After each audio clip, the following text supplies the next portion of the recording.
Okay, so we're doing 5/8 now. Factoring pattern for x squared plus bx plus c, where c is negative. Now you're probably wondering, why in the world, Miss Robinson, does it say up here plus when we said it was minus? Because you can plug in any number for c. What if you plugged in a -5? Then it would be negative.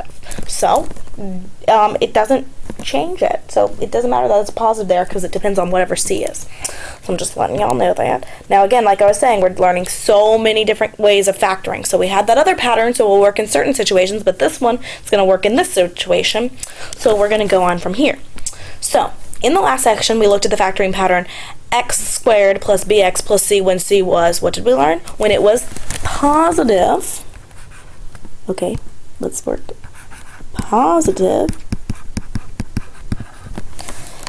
Okay, so now we're doing it when it's negative. Okay, so we concluded that the two numbers that multiply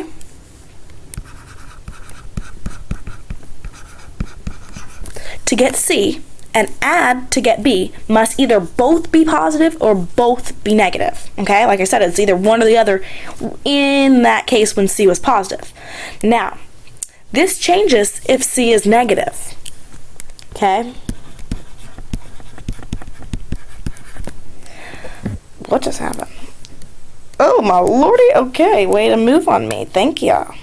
Okay, so I'm gonna see if I can move this up and just fix that. Okay. Okay. We will then encounter one negative factor, negative,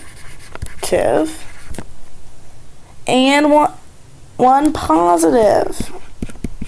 Okay, so before, when c was positive, we had both, either both positive or both negative. But now, if we have c is negative, one is going to be negative and one is going to be positive. Okay, so that's kind of our little rule. And down. And this is just so messing up on me. Okay. So just bear with me on that. So it says blank will be important when looking at factor pairs. So signs. The signs will be important, okay? What if it's -2 and +1 or -1 and +2? You got to be really careful on that depending on what you're trying to add up to, okay?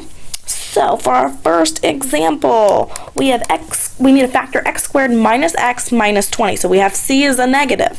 So we need to remember we say we want to add to that and multiply to that. So adding, what's our coefficient there?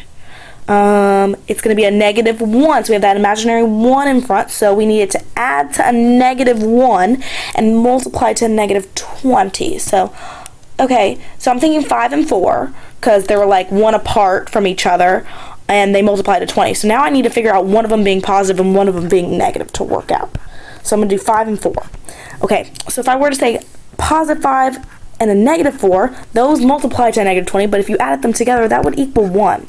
So that's not what we want. Okay, so let's try a -5 plus a +4. That still multiplies to give us a -20.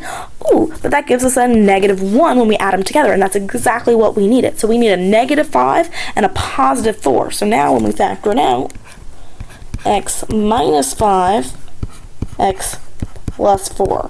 So you see, you have to be a little more careful. Okay. So next one. Okay, a square, so we need to add to 29, positive 29, and multiply to a -30. So, okay, again, over time, you're going to be able to figure out the factors better. You know, I look at this and 3 and 10 is a factor of 30, but I know that's not going to give me a combination to get 29. So over time, you're going to be able to think of the factors faster than like what I'm thinking. So I'm thinking 30 and 1 because I can get 29 from that. So 30 and 1.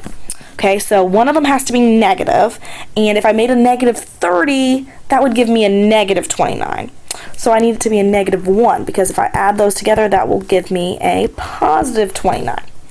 And of course, 30 times a -1 is a -30.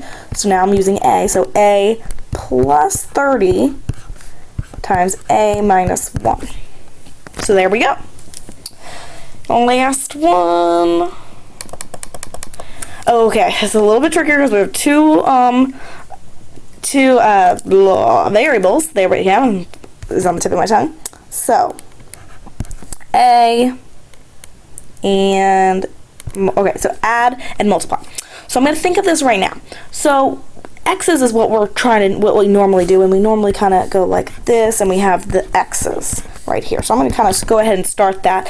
Now you see here I have this -4 and k, and then I have the -12k squared.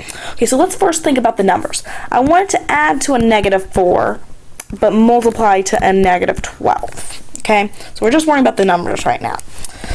Okay, so I'm 2 and 6. There we go. So 2 and 6. So I need the 4 to be negative. So I want 2 plus a -6 will give me a -4, and 2 times a -6 will give me a -12. So I got my numbers here. So I got 2 and -6. So I'm gonna put them in here, but this wouldn't work because it wouldn't give me the k's.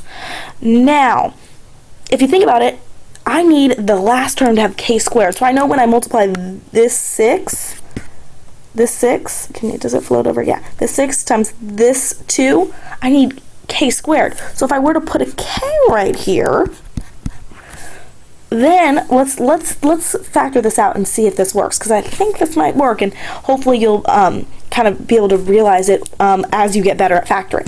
So I'm going to kind of go work my way backwards. So I'm going to do FOIL. So I'm going to go first. So that's x squared. Then I'm going to do outer. So that's going to be plus 2kx.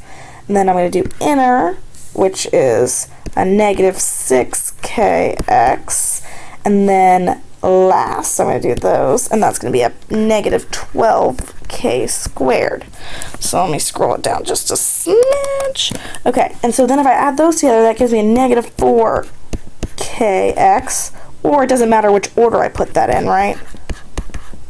So that's the same thing I have here, except the x and the k are switched, but we know the commutative property lets us do that. So there we have that x, the k's go right there. So kind of, you kind of see how that works. And again, it's kind of all a guess and check if you don't quite see it, and that's why I factored it back out, or foiled it back out to see if it works, and it does. So there you have it. Very similar to the other one, but just a smidge different.